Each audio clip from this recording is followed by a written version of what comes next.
Welcome to the EarthWorks podcast, where our team will share the jargon of carbon from many of our turf friends from the past 30 years. Hello, Pete. Welcome to the EarthWorks podcast. Hey, Jack. Happy to be here. It's good to see you, man. Dude, thank you for coming on.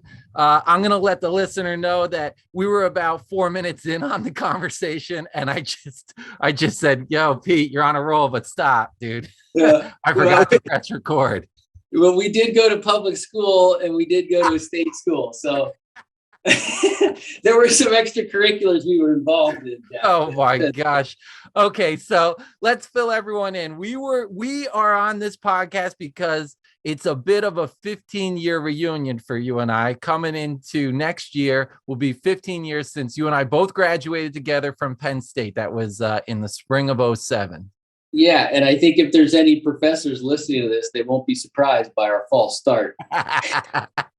We had a good time, dude.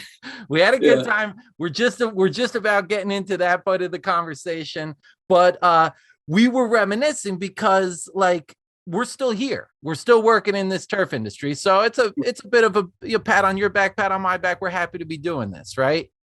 Yeah, it was a battle, but we're here. It was a battle, but we're here.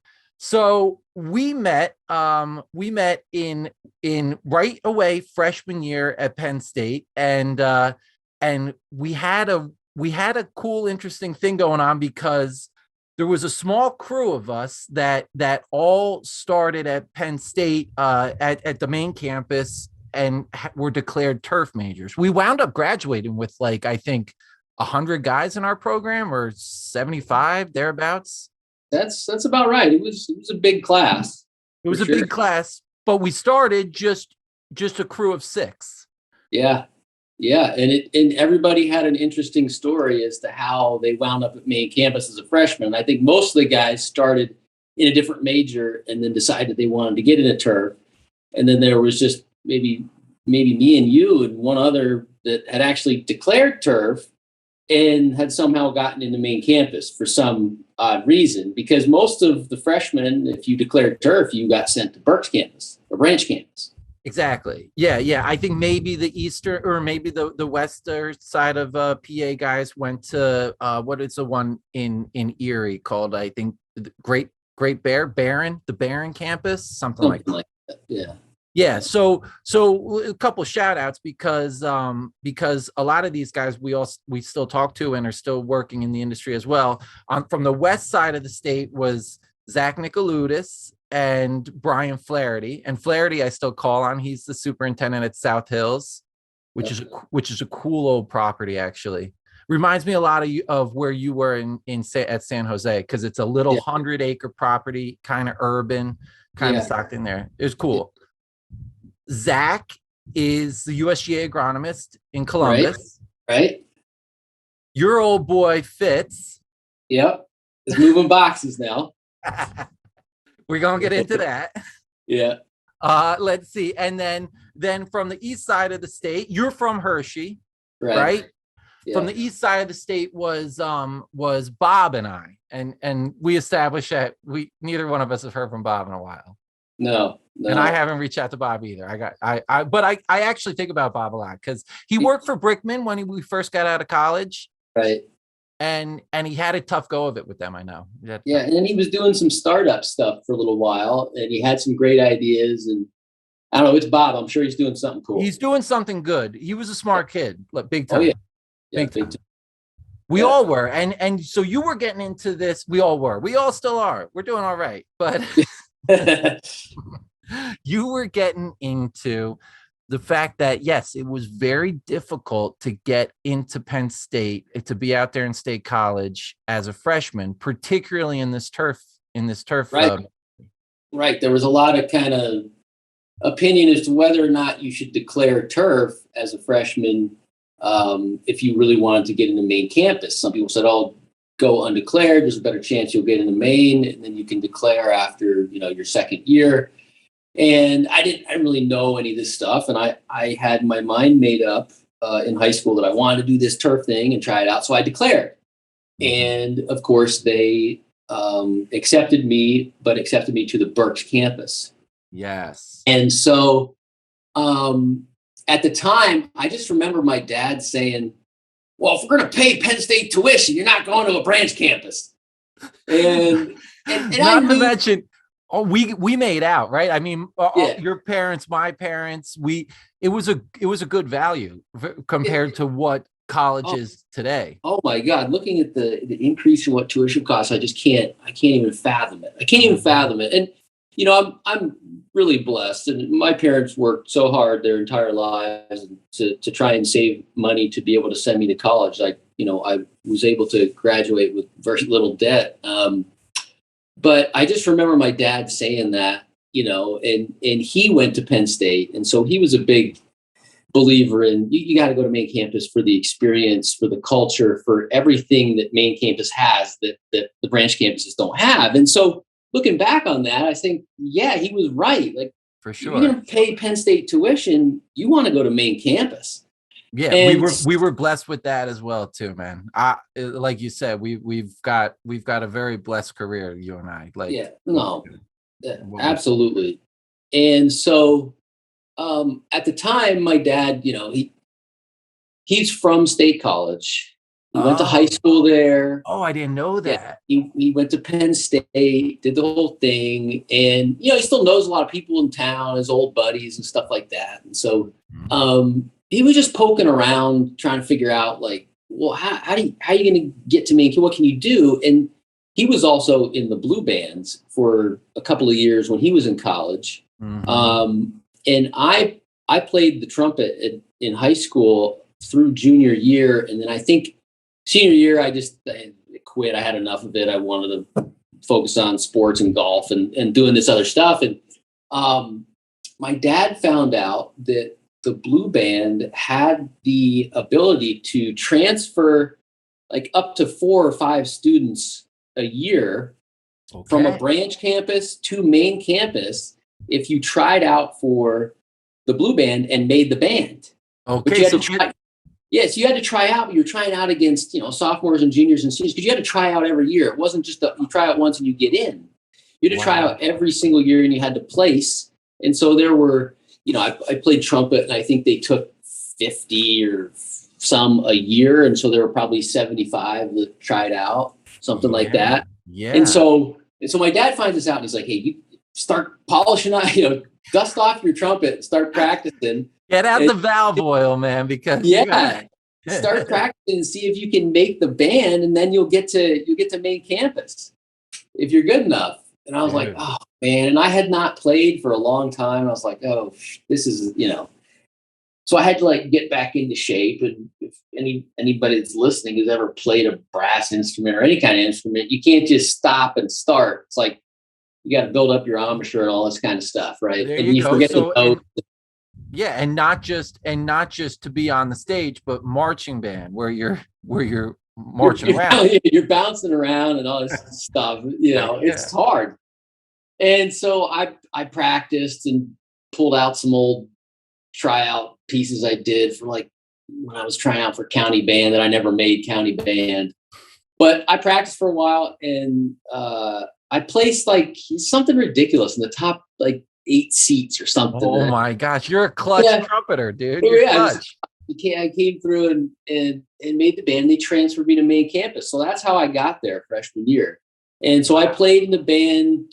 So part of the deal is you got to give the bands a year. You got to give them at least a year. If the, you know. Yeah, I imagine, because this was news to me when you brought this up, because I don't remember you. Maybe it sounded familiar actually when you said it. So maybe I do remember you being in the band. But so you played freshman year.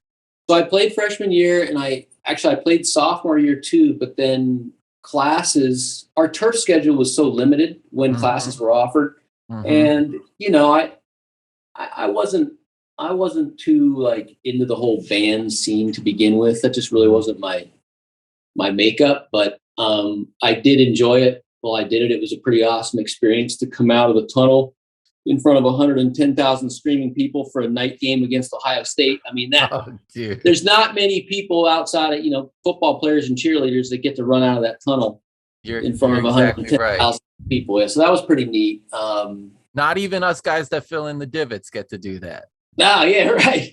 Right. And then that was the other thing too, because then I got a part-time job on the grounds crew. I wanted to do that. I didn't That's really want right. to do yeah. So man, this is bringing back so many good memories. Oh yeah. Yeah. This is a fun that's what I'm saying. This is a nice little reunion for us on a Yeah. Friday, so yeah, okay. So you that's the way you got there freshman year. Yep. And yeah, so I think we all probably had similar stories. Like I said, I made it by the skin of my teeth, I know. And so, but there was this core of us that became friends, and we met in classes, and we really supported each other straight through till graduation. I think in a unique and cool way, like, because we weren't like at the hip all the time. We weren't hanging out all the time extracurricular. Everyone did their own thing. But when it came to school, both the turf classes and quite often the general ed classes, we did them together. Yeah. And it was great. It was great. Yeah, we scheduled everything, and I mean, all the late night sessions at the Health and Human Development Building. Yes, that was one of our favorites. The only reason we went there was literally the closest room we could find to off-campus housing. Yes. Where we could go meet. That was open late. Yeah, I forgot all about that room, but yeah, it was right there off of College Avenue in like the southern bit of campus, and yeah, we'd all meet there and get our work done. Yeah. And like, if someone was like, we remind each other of like, dude, don't forget about that giant project that's due next week. You're like, oh wow, I did forget about that. It definitely took a village. It took a village. Yeah. Even in turf, dude. I mean, it's an accomplishment. It's a damn accomplishment. So yeah, it was exciting.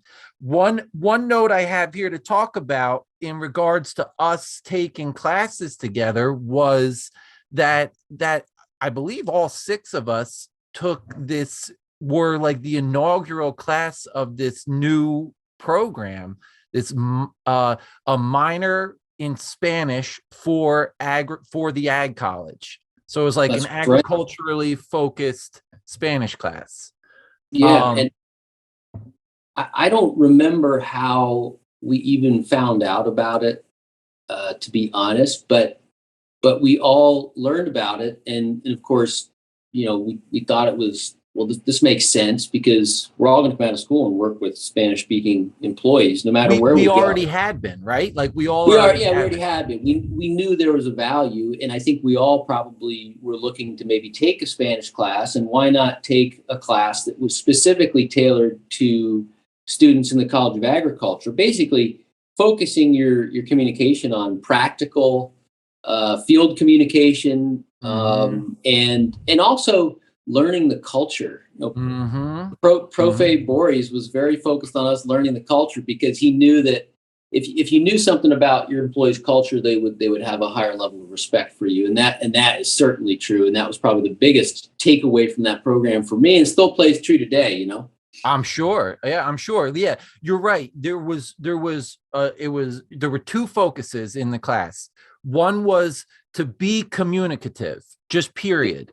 It kind of communicate at any cost. It doesn't have to be perfect, but you have to be able to communicate your ideas. And in that, there was a major focus on pronunciation, like pronounce the word the right way, or else it's just going to go right by the person you're talking to. Right. So yeah, I remember that. And then yes, like you said, like really learn the culture and appreciate it, and relate that way. It was very important. Okay, so I think we started junior year at this, and we were the first. We helped Profe kind of develop that program. Yep. But it culminated with a trip to Mexico, right? Right. That was the immersion trip. Yes, and I didn't get the minor. I didn't complete it because I didn't go on the trip. I was going. I left the day after we graduated to go to St. Andrews for 6 months. So, yeah. So that was me. I couldn't complete it. But you went to Mexico, didn't you? I did. I went to Mexico. Fitz and Zach went to Mexico. Yeah. And that was a blast. We were there for a month. I mean, we spent 3 weeks at a language institute in Cuernavaca, Mexico, and then 1 week in a remote town called Buena Vista Celular that I think was maybe an hour or two south of Cuernavaca. I don't really remember the exact location, but we're talking small town, like population of 1,000. Nobody speaks any English. There's chickens and dogs running around the streets, but beautiful. And Cuernavaca is an incredible city. Where is that in Mexico? Is it? It's south. It's about 2 hours outside of Mexico City, as I recall. It was like a 2-hour bus ride. Okay, cool. Yeah. And I mean, land of eternal spring, they call it, because yes, it's like springtime year round. It's just beautiful weather. And it was probably up at some altitude too, at some elevation. I believe it was. Yeah. Yeah. Cause Mexico City is like 5,000 feet or something like that. Right. Yeah. Interesting. It was an incredible experience. I mean, we lived with families, and they cooked us food every night. Just, it was an amazing cultural immersion, and I learned a lot from it.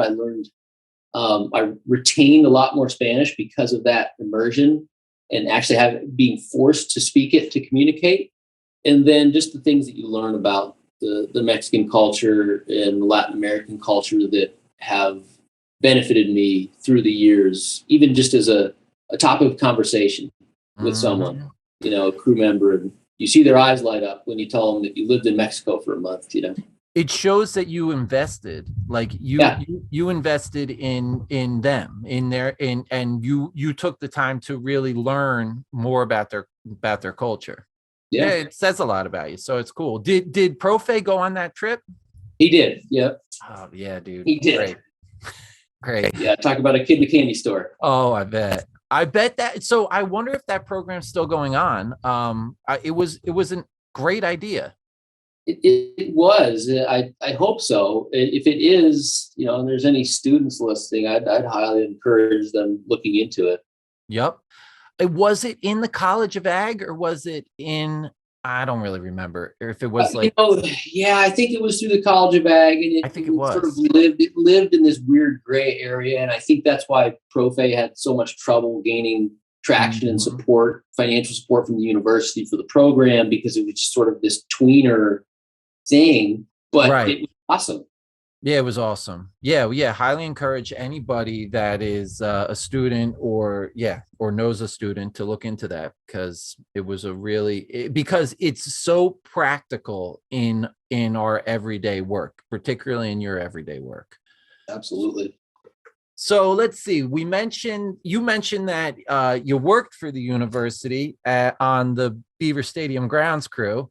I worked with you, and we had a blast. Yeah, we had some great. That union crew was just what a great bunch of characters. Absolutely. And it was also another really incredible learning experience. Like it was a whole different kind of work environment as opposed to the Spanish speaking crew work environment. But it was a whole different kind of work environment that's equally as important and applicable out there in the industry. 100%. And it was a union environment. So that kind of exposed us to a different structure that we may wind up, dealing with in the future at our various jobs. And so that was a really neat learning experience, just to see how that was set up and how it was run. Yeah, there were rules that to a 19-year-old kid like us might have seemed arbitrary, but I quickly recognized that whether I thought they were arbitrary or not, they were very important, and it meant something to this work environment. So don't mess with it. Yeah, respect it. Exactly. And as long as the students respected those rules, I mean, those guys would bring you under their wing and teach you and show you every little thing you could possibly imagine that you didn't know about sports turf. I mean, some of the just salt of the earth people, Paul Curtis. I mean, Absolutely. What a guy. What a guy. Yeah. And yeah, Paul and everybody on that crew, both the union guys and the wage payroll students like us, they were all, it was another great opportunity to make great friends and real bonds, that last, and we find each other working together 15 years later. That's right. Those were some of the fondest memories from college, for sure. Just this morning, I was on the phone with Kyle Higgins, who graduated with us. He's the superintendent up at Knickerbocker Country Club in Bergen County, right outside of New York City. So we're out there, and it's nice that we have that we have this connection. So let's see a little bit more background about you and your work environment, because right now you're out in California, but you've got experience on both coasts. You've kind of worked all over the country. And then also you call back to a little bit earlier, our buddy Brian Fitzgerald and what he does. I'm going to ask you some questions about that, because I know that you helped him for some time. Yeah.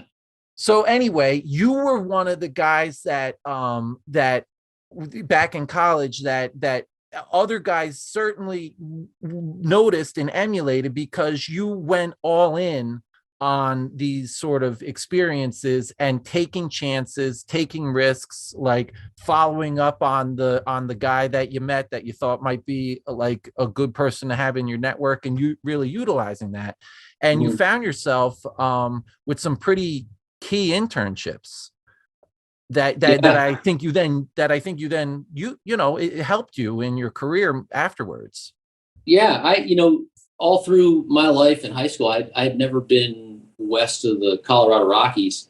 Yeah, and had only gone out there once for it was a scout trip to go hike in Cimarron, New Mexico. We did a 8-day backpacking trip out there, but that was the only time I had ever been out west. And in college, my mom always encouraged me to, seek out new experiences, right? And so when I was in high school, I worked at a local golf course, and that's kind of what got me interested in the industry. It was cut off jean shorts and tank top. You got Howard Stern on the radio, and you're just weed whacking pond edges, collecting as many Pro V1s as you can, And I just love it. Like that. But you can still be like that. Just don't get me wrong. When the guys aren't looking, I'll still go hunt down a Pro V1 or two.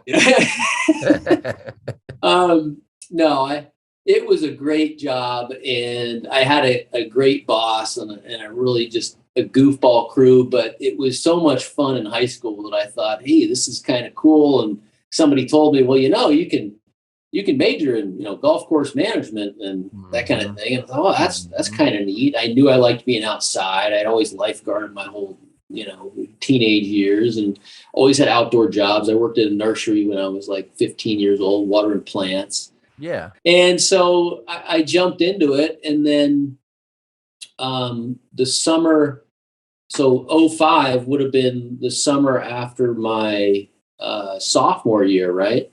Yes. Yeah. Right. So that was 2004, then 2005. Yeah. Yeah. So that spring semester, I was just cruising through the emails that Sue Eisenhower would send us out about internship opportunities. And there was one that popped up for Carmel, California. The golf course was Santa Lucia Preserve, and I didn't know anything about it. I Googled it, and it was this new Tom Fazio course, top 100, looked really cool. I was like, well, that seems interesting. And the contact name was this guy by the name of Andrew Morgan. And so rewind 4 years back to high school, and I played on the golf team. Okay. And my golf coach had been coaching the golf team for like 15, 20 years at this point. And he was kind of a statistician about everything. He kept records of absolutely everything. And before every match, he would send out or he would give us a handout that on the front of the handout listed all of the quirky things about each golf course that we were playing, things to look out for. Like, hey, number 4 is a dog leg left. There's a hidden pond. Make sure you keep it right.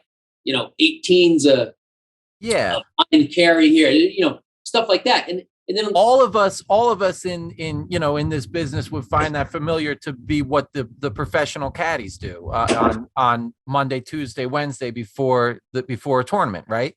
They're out there surveying the course, pacing things off, taking notes. It's cool.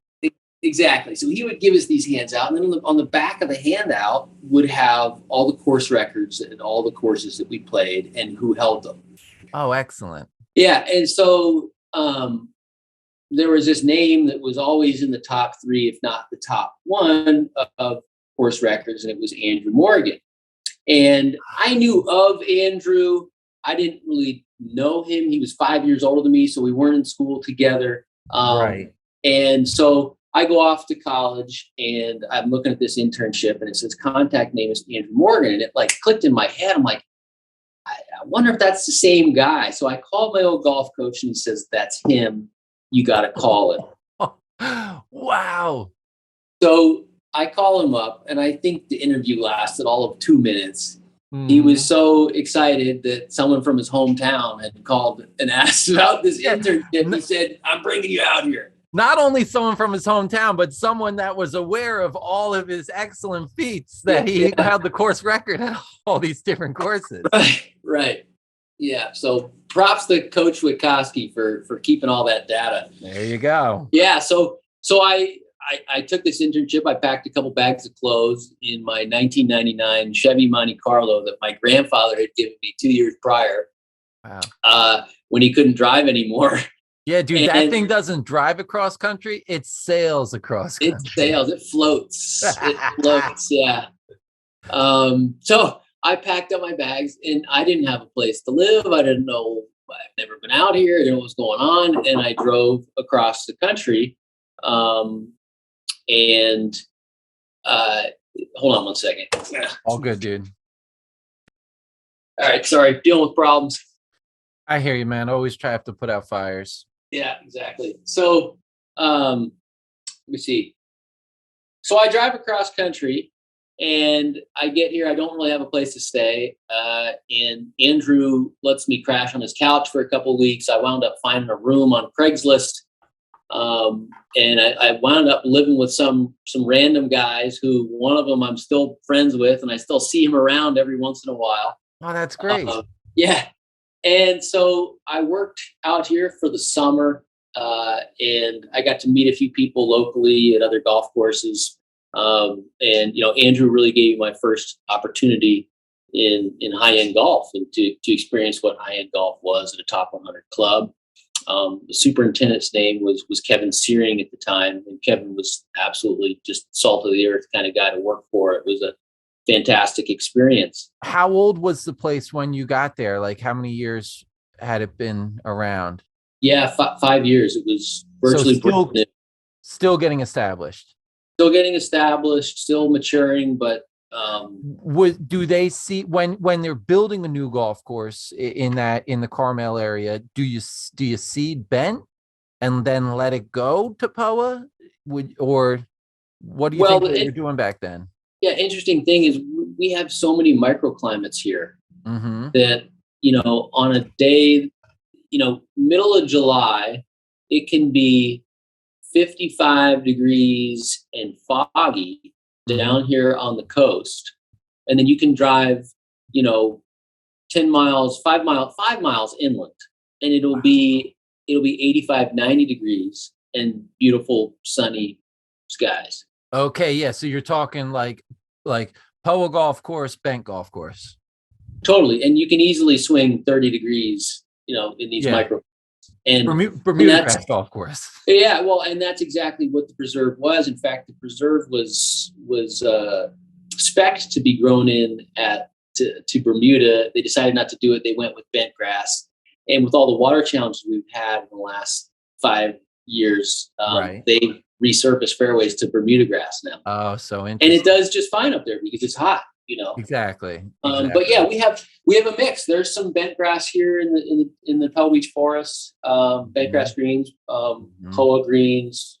So, but this is POA heaven. Down here on the coast in the fog, it's POA heaven. Well, let's get back to this conversation about your internships, because yeah, it's not the only place you find the country to be POA heaven. There's other POA heaven places around, and you've been there. Yeah. So I did that internship and got back to school, and it was, at this point in time, I had the taste of it. Was looking in. It was December time. I remember it being the December time frame because it was cold, and we were always told, hey, start looking at what internships you want early and try and get it locked up before the end of spring semester. And so I started looking around. I had this, I thought like, oh, well, this is cool, but maybe I could do a tournament this summer, that'd be neat to get some tournament experience. So I started like looking around, trying to figure out where all the major events were going to be held. And, as it turned out, the US Open was to be at Wingfoot that summer. That's right. And that's kind of cool because my mom's from Mamaroneck, New York, and I have an aunt that lives there. And I thought, well, that'd be neat. I could go see my aunt and live there for the summer. It'd be kind of cool, be around family. And so they had openings on, I guess it was TurfNet at the time. Wow. And so I called up and ended up talking with Matt Gaber. I'll never forget it. And he goes, oh, yeah, we still have one position open. Can you be here tomorrow for an interview? And so I distinctly remember like putting my hand over the receiver of the phone and yelling to my mom, hey, can you take me out to New York tomorrow for an interview? Mom! And she was like, absolutely, let's go. So we jumped in the car, went out there, and I get in the, you've been to Wingfoot, you saw the old shop and the old like temporary building they had for an office. And I remember it was just freezing out. And I go in there and it's Matt and the other assistant are interviewing me. And then in walks Eric Graytalk from the back office. And he kind of, Eric can be, dude. Oh yeah. I hang he's with kind them of all got the this time. like half smile, like looking at me with a side eye, kind of. And he's asking me all these pointed questions, trying to get me to say something stupid. And I'm thinking, what is this guy's angle? And so I didn't know any of this at the time. But, of course, Eric had been the superintendent at Pebble Beach prior to going to Wingfoot. So he knew all these guys out here that I had worked for at the preserve and had done his reconnaissance already and was just trying to get me to say something stupid, just testing me out. So sure enough, Kevin Searing, who was the superintendent of the preserve, had worked for the Pebble Beach Company. So they knew each other. Yes. And Eric's another proud Pennsylvania turf guy. He sure is. Yeah. Yeah. But he's from the wrong side of the state. He's from Bucks County. Yeah.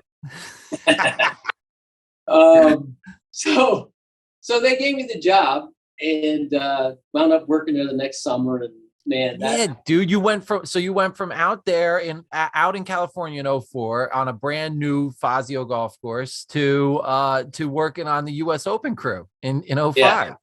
Yeah. I mean, that was nuts, but that's where I learned a real work ethic, Well, if you're interested, or if anyone's interested, we also I interviewed for this podcast Steve Rabideau at about a couple months after the last Open last September at Wingfoot, and he talks a lot about the variable depth root zone construction that they did leading up to the Open and everything. So it was a cool talk. But yes, you're exactly. They still work hard. Yeah, I mean, it's a like beast. It's a beast. The place is a beast. The demands are through the roof, and it takes a lot of guys and it takes a lot of hours. Yeah. So you really fell deep into that very hard working golf course superintendent culture, probably in both of those internships. And it was fine. I didn't really know anything different, and I just figured, okay, well, this is what I'm signing up for. And there were so many of us there that we all propped each other up. I mean, there were, I think, 12 interns and 8 AITs, and then the assistants, and then the supers, and so 36 holes plus hosting an Open plus just the demands of Wingfoot, like you're saying. Right. It's a beast any year. We worked a ton of hours, but we were all having a great time. Well, let's see. Let's check back in on a couple themes from this podcast that I'm noticing is we're a group of guys that are a group of people that like to support each other, and the way that we do this job, which is hard, whether it was getting the degree in school or doing the job out in the field working on a crew, is you got to support each other. You got to help each other out, and I think that as a whole, this group does a very good job at that.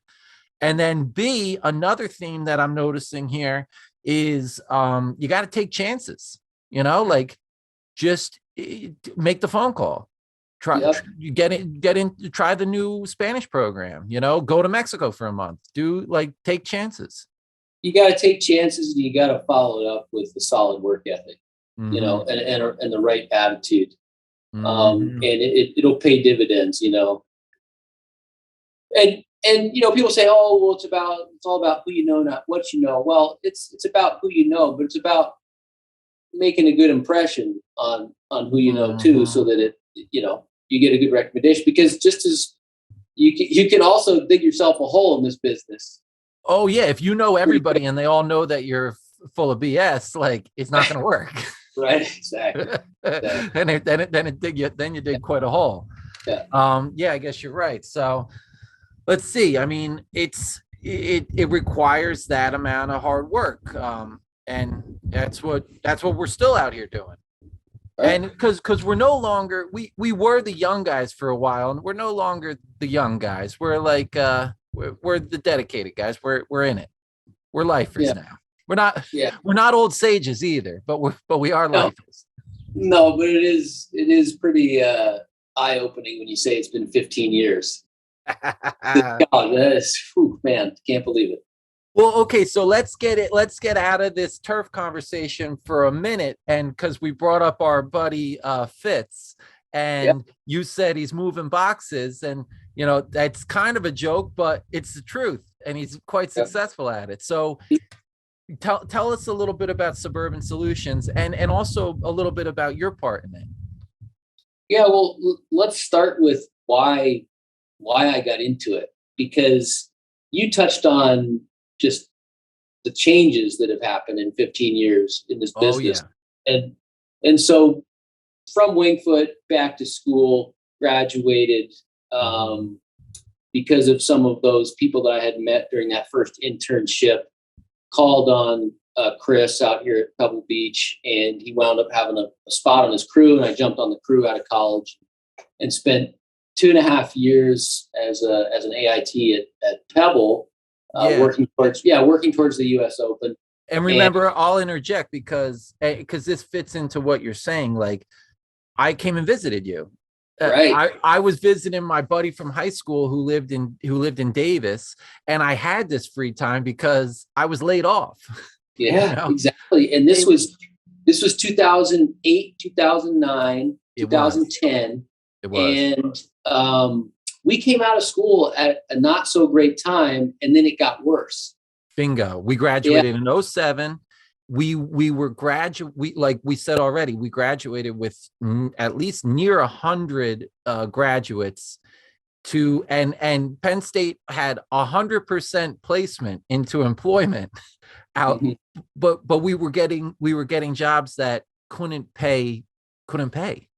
Totally. I was making I made $14 an hour at Lehigh. Yeah, I was in the same shoes. in the same shoes. $14 an hour out of school, and it didn't bother me too much because I was so excited about the business and still, very interested. And I had this, U.S. Open that I was so focused on as a goal to get to, and it kept me going. Right. I lived with 4 or 5 other guys in this small house. You saw it. I saw it. We shared rooms. We had 2 guys living out in the garage, and it was to make ends meet. We ate a lot of peanut butter and jelly, a lot of spaghetti, but because we were together, we were having fun. We were having a blast, and those were some of the best memories of that. But it was a challenging time, and so we got through the U.S. Open, and I was obviously ready to be an assistant superintendent somewhere. And I still didn't really know where exactly I wanted to settle down. I was only 24 or 25 at the time, and still, wanted to be social and all that kind of stuff. Yeah, and of course. I was applying for jobs, and it was the great recession, right? And Big time. golf was at the tip of the spear. It was getting killed. We were closing more golf courses. All that construction that happened in the late 90s and early 2000s, we were going the opposite direction, and guys were losing their jobs because golf courses were closing, and the market was saturated with overqualified people taking assistants jobs just to stay employed. And then you had us, all these guys that were ready to become assistants. Assistants weren't moving up because there was nowhere to go. No, we were crew guys. I mean, I was a second assistant, crew guy, whatever.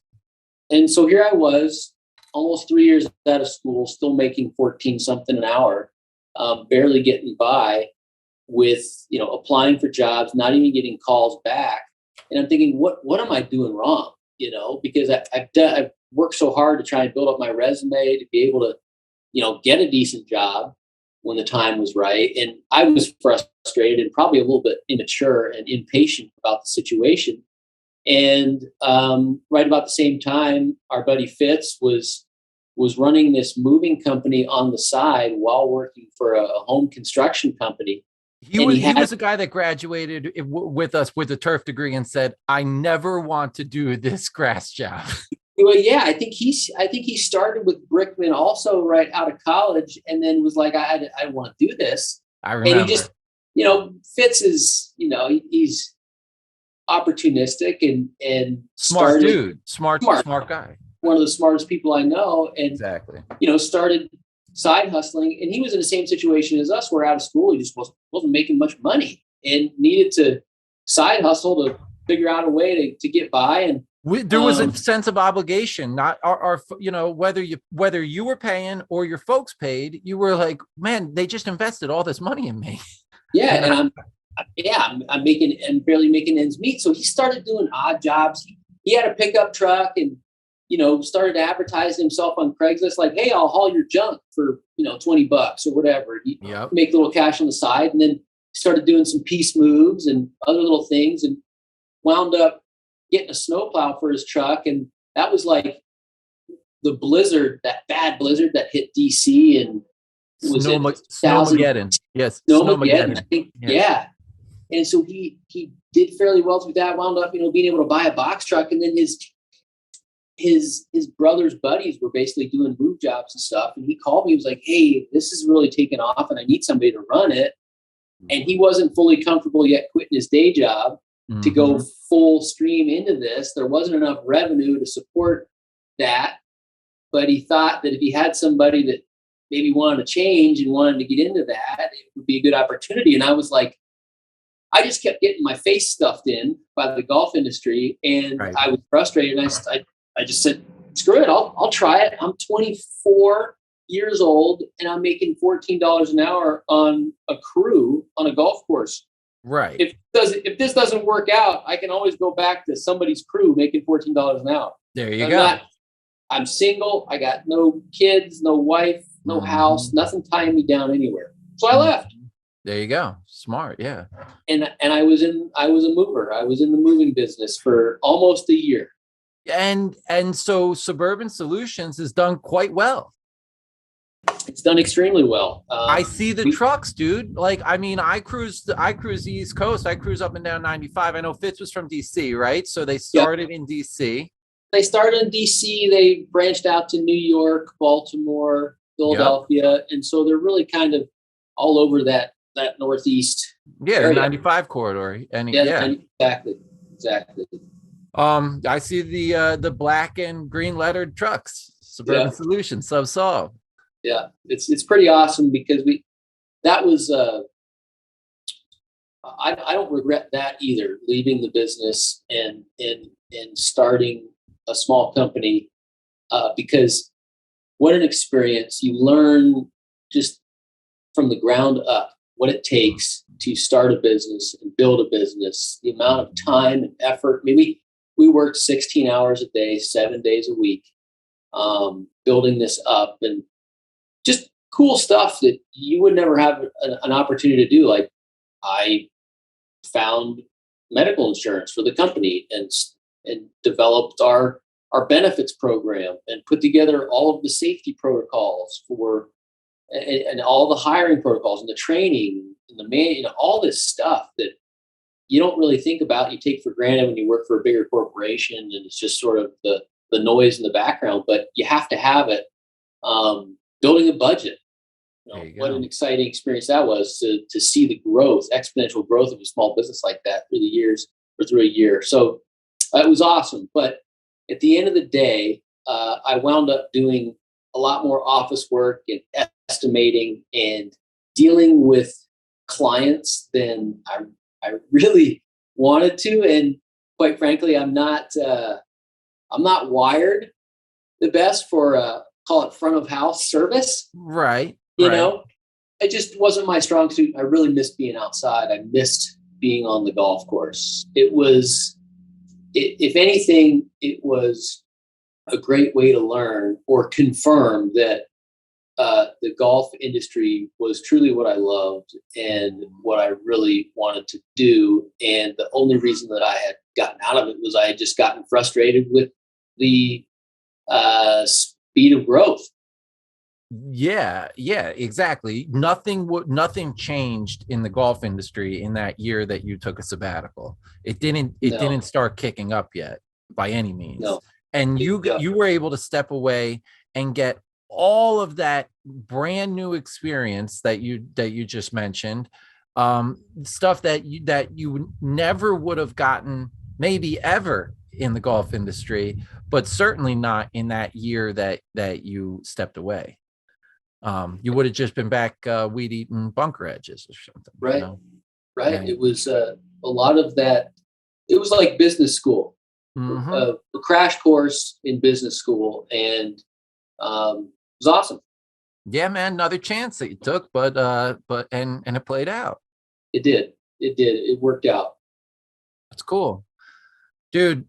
Thank you so much for getting on here. This was this was so much fun because, yeah, like you were saying, it's like brings back all these memories of all this great stuff we did. Yeah, no, it really does. I don't regret a thing. And you just keep challenging yourself to go out of your comfort zone. There you go. And you'll have the personal growth. It's critical. Yeah, you're exactly right. And you put it the right way. Like it might feel uncomfortable and you might not be the best at it, but you don't have to be. The experience and the learning that you get out of it is worth it. Take a chance and do something different, to learn something new. It's great advice. Yep. 100%. Yeah, dude. Well, you get back to that fam and enjoy a nice Christmas holiday, especially with your family coming from the East Coast. And look forward to seeing you. Maybe you'll see you down in San Diego. Yeah, we'll be at the show. Looking forward to that. Same to you, man. This is I hope that you get to have some time with family. It's been a tough year for gathering and getting people together and stuff like that. But yes. Enjoy the Christmas holiday. Yeah, we are. But also stocking up on at-home kits, testing kits. I just took one because I'm out working all week. My folks are coming this weekend. I just want to be, I want to be safe for them. So that's the deal. That's it. Yeah. That's the deal. That's the world we live in. That's the world, man. All right, Peter. Thank you so much. My pleasure. Have a good one, buddy. Yeah.